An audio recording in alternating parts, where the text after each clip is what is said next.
kita lihat, suku bunga itu sebenarnya dari 2 tahun lalu trennya sudah turun ya, mmm, dibanding dengan tahun-tahun sebelumnya dan tentu ini sangat membantu, setiap, usaha pemulihan yang ada. Jadi kalau kita lihat sekarang ini, mmm, sektor perumahan itu, kalau dilihat dari pertumbuhan KPR belakangan itu, memperlihatkan pertumbuhan yang cukup positif. Artinya, memang suku bunga yang rendah ini memang sangat diperlukan gitu dalam kondisi sekarang ini dan kita, melihat ini akan terus berlanjut dan, eee, sesuatu yang, memang harus dipertahankan. Jadi, karena pandemik ini ternyata juga membuat, permintaan akan hunian itu somehow lebih lebih meningkat ya.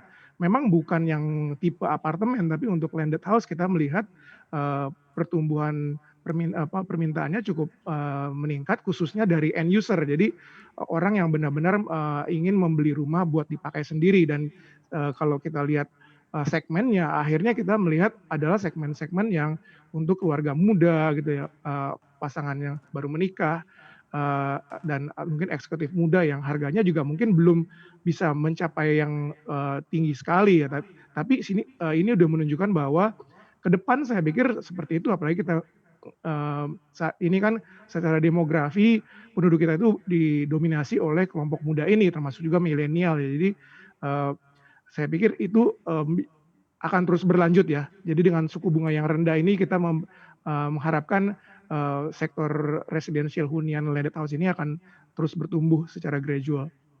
Iya, Anda melihat, di tengah properti residensial yang tadi dikatakan sebenarnya masih ada cukup, permintaan lah, not so bad juga, tapi di sisi lain Anda menilai akan terjadi misalnya pengembang perumahan menurunkan harga jual rumah mereka demi memantik demand Iya, lebih lagi?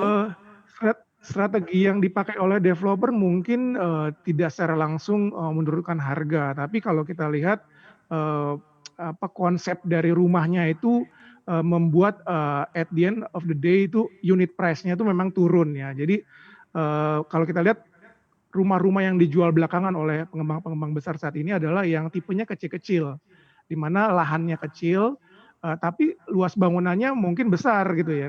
Jadi mereka bikin 2 lantai, bahkan ada sampai yang, 2,5 lantai gitu ya, di beberapa proyek-proyek besar. Nah, karena memang harga tanah kan, kenaikannya sulit dibendung gitu. Nah, dengan lahan yang semakin kecil, eee harga yang unit price yang ditawarkan pun juga lebih kecil dari yang sebelum-sebelumnya. Jadi kalau kita lihat di sejumlah perumahan besar ya, sebelum 2019 itu untuk rumah-rumah yang paling kecil itu harganya sudah di atas 1,5 M. Tapi kalau kita lihat setahun terakhir ini mulai bermunculan harga-harga yang di bawah 1,5 M, bahkan, eee, range antara 600 sampai 1,5 M mulai mulai banyak dan di sinilah yang kita lihat segmennya paling banyak, mengalami pertumbuhan penjualan. Jadi, memang, eee unit price-nya kecil, lahannya kecil. Tapi kalau kita pikir-pikir lagi, eee, ya karena, tanah itu terbatas, jadi memang mau nggak mau luas lahan itu kita nggak bisa sebesar dulu lagi ya kalau untuk perumahan. Jadi, dengan lahan yang lebih compact, dengan fasilitas yang menarik, itulah yang sekarang menjadi, tren untuk hunian, khususnya di daerah, sekitar perkotaan seperti Jakarta, Surabaya, dan, kota-kota besar lainnya. Oke. Jangan lupa install aplikasi CNBC Indonesia di App Store maupun di Play Store untuk mendapatkan informasi dan perkembangan terkini dari berita-berita ekonomi dan bisnis.